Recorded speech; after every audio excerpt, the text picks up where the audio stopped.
بسم الله الرحمن الرحيم الحمد لله رب العالمين أشهد أن لا إله إلا الله وحده لا شريك له وأشهد أن سيدنا ومولانا محمدا عبده ورسوله أما بعد فأعوذ بالله من الشيطان الرجيم بسم الله الرحمن الرحيم عَمَّ يتساءلون عن النبأ العظيم الذي هم فيه مختلفون كلا سيعلمون ثم كلا سيعلمون ألم نجعل الأرض مهادا والجبال أوتادا وخلقناكم أزواجا وجعلنا نومكم سباتا وجعلنا الليل لباسا وجعلنا النهار معاشا وبنينا فوقكم سبعا شدادا وجعلنا سراجا وهاجا وأنزلنا من المعصرات ماء ثجاجا لنخرج به حبا ونباتا وجنات ألفافا صدق الله مولانا العلي العظيم۔ اللہ کے فضل سے قرآن کریم کا یہ آخر کا پارہ شروع ہو رہا ہے۔ اس کی پہلی سورت سورہ نبا کی یہ چند آیتیں تلاوت کی توفیق ملی۔ نبا کے معنی آتے ہیں بڑی خبر، عظیم خبر۔ اس سورت کو نبا اس وجہ سے کہا جاتا ہے کہ اس سورت کے اندر اللہ پاک نے قیامت کے واقع ہونے کی خبر، قیامت کے واقعات میں جزا اور سزا کا ہونا، یہ ایک عظیم خبر ہے۔ اس کو اللہ نے اس سورت کے اندر بیان فرمایا ہے۔ یہ سورت اللہ کے نبی صلی اللہ علیہ وسلم کے مکہ کے زمانے میں اور ابتدائی زمانے میں یہ سورت نازل ہوئی ہے۔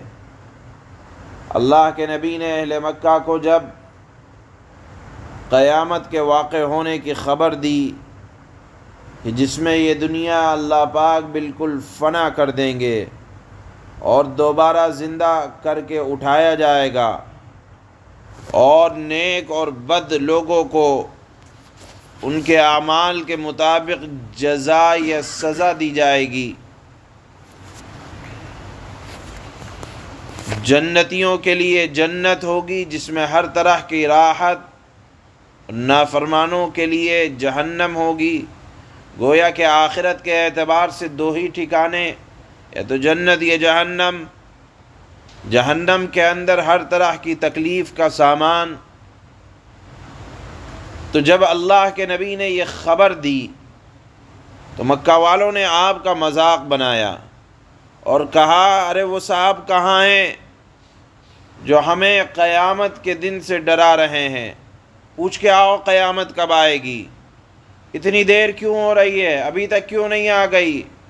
اور پھر کہنے لگے کیا جب ہماری ہڈیاں ریزہ ریزہ ہو جائیں گی، ہم مٹی میں مل جائیں گے، تو ہمیں کیسے جمع کیا جائے گا؟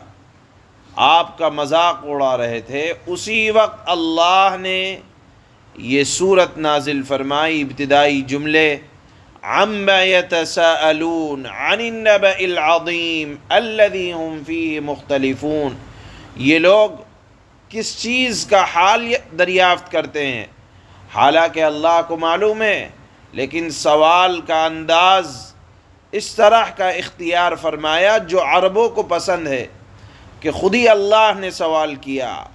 یہ شروع کا جو جملہ ہے عَمَّ یتساءلون، کس چیز کے متعلق آپس میں یہ لوگ گفتگو کر رہے ہیں، پھر اللہ نے خود ہی اس کا جواب دیا، عن النبأ العظیم، اس بڑے واقعے کے حالات دریافت کر رہے ہیں جس میں یہ لوگ خود اختلاف کر رہے ہیں، الذی ہم فیہ مختلفون۔ اختلاف کس بات کا کر رہے ہیں کہ جب ہم مر جائیں گے، ہماری ہڈیاں گل جائیں گی، سڑ جائیں گی، تو کیا ہمیں دوبارہ اٹھایا جائے گا؟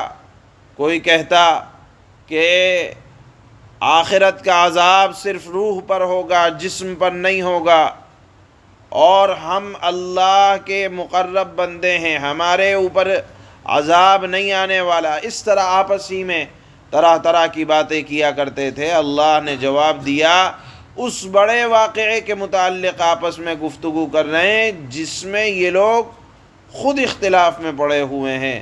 اب سن لو، اللہ نے 9 دلائل سے اس بات کو ثابت کیا ہے کہ اللہ قادر مطلق ہے، وہ بنانا بھی جانتا ہے، بگاڑنا بھی جانتا ہے۔ کلا سیعلمون ثم کلا سیعلمون، ہرگز نہیں، ان کو معلوم ہو جائے گا، اور ہرگز نہیں، عن قریب معلوم ہو جائے گا، بہت جلد معلوم ہو جائے گا۔ چند سالوں کی بات ہے، یا چند سال تو ان کے لیے جن کو اپنی موت کا وقت معلوم ہو، اور موت کا وقت کسی کو بھی معلوم نہیں۔ آنکھ کے بند ہونے کی دیر ہے، یہ آنکھ بند ہوگی، من کی آنکھ کھلے گی، اللہ کی عجیب قدرتیں سب سمجھ میں آئیں گی۔ اللہ نے 9 دلائل کے ساتھ اس بات کو ثابت کیا کہ اللہ کے لیے کوئی کام نہ بنانا مشکل، نہ بگاڑنا مشکل، اور بگاڑنے کے بعد کوئی بنانا مشکل نہیں ہے۔ اللہ نے پہلی دلیل دی، الم نجعل الارض مہادا، اے مخاطب انسان سنو، کیا ہم نے زمین کو تمہارے لیے فرش نہیں بنایا جس پر سکون اور اطمینان سے رہ سکو؟ زمین ہوا کی طرح خفیف بھی نہیں ہے، زمین آگ کی طرح گرم بھی نہیں ہے، زمین دلدل بھی نہیں ہے کہ اس پر اگر چلنا چاہیں تو نہ چل سکیں۔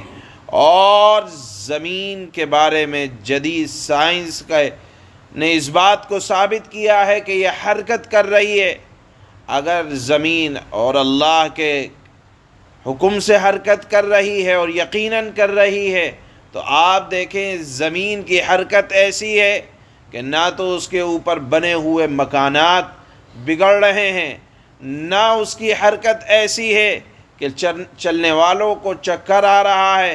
اللہ نے اس زمین کے اندر اس کو ایسا فرش بنایا کہ سونے والے زمین کی حرکت کے باوجود آرام سے سو رہے ہیں، اور رہنے والوں کو کبھی لغزش نہیں ہو رہی ہے۔ جس قادر مطلق نے ایسی شاندار زمین کو بنایا، کیا وہ اس کو فنا نہیں کر سکتا؟ کیونکہ قیامت کے بارے میں آتا ہے کہ اس کو فنا کر دیا جائے گا۔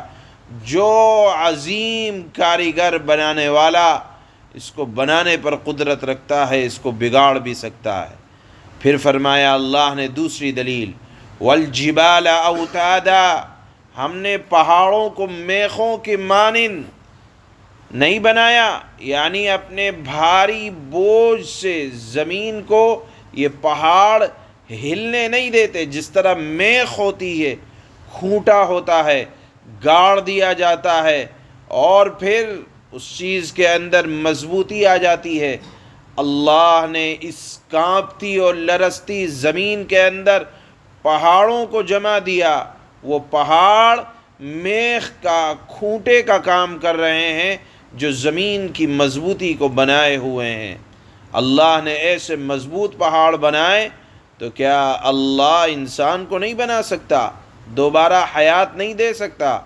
وَخَلَقْنَاكُمْ أَزْوَاجًا، اللہ نے تیسری دلیل دی، ہم نے تم کو جوڑا جوڑا بنایا۔ دیکھیے، مرد کا جوڑا عورت، عورت کا جوڑا مرد، یا اوصاف کے اعتبار سے بھی اللہ نے جوڑا جوڑا بنایا ہے۔ مثال کے طور پر بادشاہت، اس کے مقابلے میں ہے غربت۔ غریب کے مقابلے میں امیر، فقیر کے مقابلے میں مالدار، عقل مند کے مقابلے میں بیوقوف، اسی طرح علم والے کے مقابلے میں جاہل، جاہل کے مقابلے میں علم، ہر چیز کو اللہ نے جوڑا جوڑا بنایا۔ اب تو سائنس نے اس طرح بھی ترقی کر لی ہے کہ کھانے پینوں کی چیزوں کے اندر، حتیٰ کہ درختوں کے اندر نر اور مادہ پایا جاتا ہے۔ اللہ نے جو فرمایا ہے، آپ اس مضمون کو کھولتے چلے جائیں تو آپ کو ہر چیز کے اندر جوڑا جوڑا کا وجود ملے گا، حتیٰ کہ درختوں کے اندر، اور جس چیز کو بھی آپ دیکھیں گے اس کے مقابل میں کوئی نہ کوئی دن ہے، رات ہے، سکون ہے، بے سکونی ہے، اطمینان ہے، غیر اطمینانی حالت ہے۔ غرض اللہ نے فرمایا جو اللہ اس طرح کائنات کے نظام کو چلا سکتا ہے، وہ فنا کرے گا، اور فنا کرنے کے بعد دوبارہ جس طرح چاہے گا اس کو بنا دے گا۔ وَجَعَلْنَا نَوْمَكُمْ سُبَاتًا، اور ہم نے تمہارے لیے سونے کو راحت کی چیز بنا دیا، آرام کی چیز بنا دیا۔ اگر ساری زندگی کام ہی کام کرنا رہتا اور نیند کا نام نہ ہوتا تو آپ جانتے ہیں کہ جو لوگ سوتے نہیں ہیں اور کام کرتے کرتے تھک جاتے ہیں تو عقل بھی کام کرنا کم کر دیتی ہے، اور جن کو بے سکونی ہو جاتی ہے ان کی عقل معاف ہو جاتی ہے۔ اللہ نے فرمایا جب جسم کام کرتے کرتے تھک جاتا ہے تو وہ اللہ ہے جس نے تمہارے لیے نیند کو راحت کی چیز بنایا۔ وَجَعَلْنَا اللَّيْلَ لِبَاسًا، اور ہم نے رات کو پردے کی چیز بنایا۔ عبادت کرنے والا رات کو عبادت کرتا ہے، تہجد پڑھنے والا رات کو اپنے اللہ کو مناتا ہے، دنیا سوئی ہوئی ہوتی ہے، اور عابد اپنے اللہ کو مناتا ہے۔ گویا کہ رات کو اللہ نے پردے کی چیز بنایا۔ وَجَعَلْنَا النَّهَارَ مَعَاشًا، دن کو اللہ نے معاش کا وقت بنایا کہ آپ کاروبار کریں، کاروبار کے اندر مصروف ہوں، اس کام کے لیے اللہ نے دن کو بنایا۔ اب اگر کوئی فطرت کے خلاف چلے کہ رات کو بنا دے کمائی کا ذریعہ اور دن کو بنا دے آرام کا ذریعہ، تو سمجھ لیں یہ فطرت سے بغاوت ہے، اور جب آدمی فطرت سے بغاوت کرتا ہے زندگی کے اندر سکون نہیں آ سکتا۔ رات کو اللہ نے پردے کے لیے، آرام کے لیے بنایا، آرام کرنا چاہیے۔ دن کو اللہ نے کمانے کے لیے بنایا تو اس میں کمانا چاہیے۔ اب ہوتا یہ ہے رات بھر آدمی جاگتا ہے، اور دن جو کمائی کے لیے ہے، جس کو اللہ نے کمائی کا ذریعہ فرمایا ہے، اس میں سوتے ہیں، اور پھر رات بھر کمائی کی محنت کیا، اور پھر آپ دیکھیں کہ ایسی کمائی میں برکت اس وجہ سے نہیں آتی کہ آرام کے وقت آرام کرنا چاہیے، کمانے کے وقت کمانا چاہیے۔ اللہ نے مثال دی، پھر فرمایا وَبَنَيْنَا فَوْقَكُمْ سَبْعًا شِدَادًا، ہم نے تمہارے اوپر 7 مضبوط آسمان بنائے، ایسے آسمان جن کے اندر کوئی پھٹن نہیں ہے۔ اور پھر اللہ نے 8ویں دلیل دی وَجَعَلْنَا سِرَاجًا وَهَّاجًا، ہم نے چمکتا ہوا سورج بھی بنایا، چاند بھی بنایا۔ سورج دن کو منور کرتا ہے اور چاند رات کو اپنی روشنی بکھیرتا ہے۔ سورج کی اپنی تاثیریں ہیں، چاند کی اپنی تاثیر ہیں۔ یہ ہمیں جہاں روشنی اور طاقت عطا فرماتا ہے سورج، وہیں پھلوں کے اندر، ہماری روزی کے اندر اس سورج اور چاند کے نظام کا بڑا دخل ہے۔ 9ویں دلیل اللہ نے بیان فرمائی وَأَنزَلْنَا مِنَ الْمُعْصِرَاتِ مَاءً ثَجَّاجًا، ہم نے بادلوں سے بکثرت پانی برسایا، پھر وہ پاک و صاف پانی تمہیں بھی نفع دیتا ہے، تمہاری کھیتیوں کو نفع دیتا ہے، اناج پیدا ہوتے ہیں، جو اناج انسان، حیوان سب کے کھانے میں آتا ہے، وہی اللہ ہے جس نے اس پانی سے سبزیاں اگائیں، تر و تازہ اگائیں، اور باغات نکالے اور بھرپور باغات نکالے، تو جو اللہ اتنے بڑے بڑے کام 9 چیزیں اللہ نے مثال کے طور پر گنائی ہیں اور وہ بڑی اہمیت کے حامل ہیں، اب جو اللہ اس طرح نظام قدرت کو چلانے پر قادر ہے، تو کیا اللہ جس انسان کے لیے اللہ نے بنایا اور جس انسان کو بنایا، جب اس کے اوپر فنا آ جائے گی تو کیا اللہ دوبارہ اس کو پیدا نہیں کر سکتا؟ بالکل کر سکتا ہے۔ یہ 9 چیزیں اسی بات کو ثابت کرنے کے لیے اللہ نے بیان فرمائی ہیں۔ اللہ فرماتے ہیں بسم اللہ الرحمن الرحیم، شروع اس اللہ کے نام سے جو سب پر مہربان، بہت مہربان ہے۔ عَمَّ يَتَسَاءَلُونَ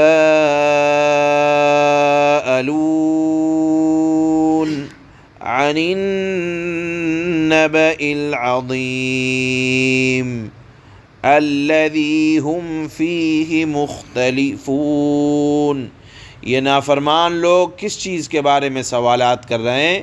اس زبردست واقعے کے بارے میں جس میں خود ان کی باتیں مختلف ہیں۔ کَلَّا سَيَعْلَمُونَ ثُمَّ كَلَّا سَيَعْلَمُونَ، خبردار انہیں بہت جلد پتہ لگ جائے گا، دوبارہ خبردار انہیں بہت جلد پتہ چل جائے گا۔ وَخَلَقْنَاكُمْ أَزْوَاجًا، کیا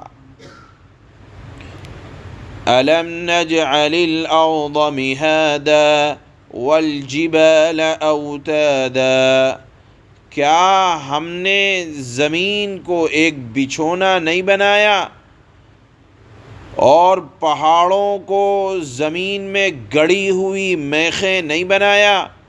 وَخَلَقْنَاكُمْ أَزْوَاجًا، اور خود تمہیں مرد و عورت کے جوڑوں کی شکل میں ہم نے پیدا نہیں کیا؟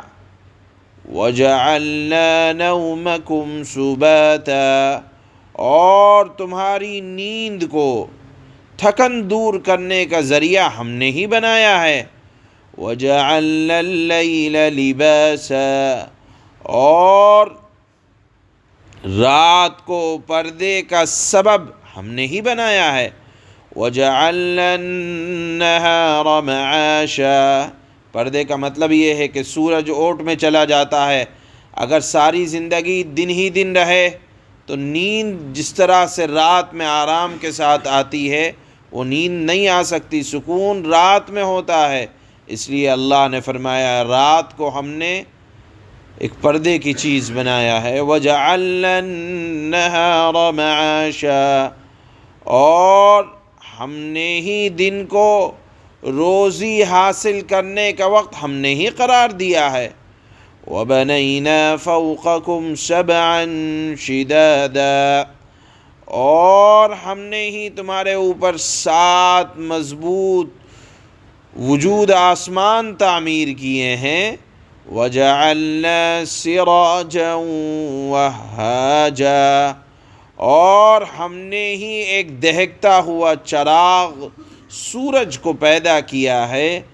وَأَنزَلْنَا مِنَ الْمُعْصِرَاتِ مَاءً ثَجَّاجًا، اور ہم نے ہی بھرے ہوئے بادلوں سے موسلا دھار پانی برسایا ہے۔ کیوں؟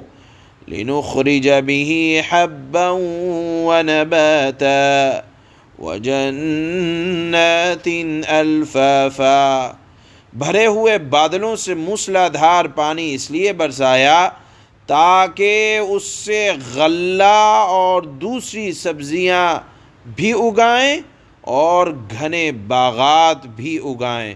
تو جو اللہ اتنی بڑی بڑی چیزیں اپنی قدرت سے پیدا کر رہا ہے، تعمیر کر رہا ہے، تو اس بات کو بھی تسلیم کرنا چاہیے، ماننا چاہیے کہ اللہ کو ہمارے لیے، ہمیں قیامت کے دن دوبارہ پیدا کرنا اللہ کے لیے کوئی مشکل نہیں ہوگا۔ سبحان اللہ۔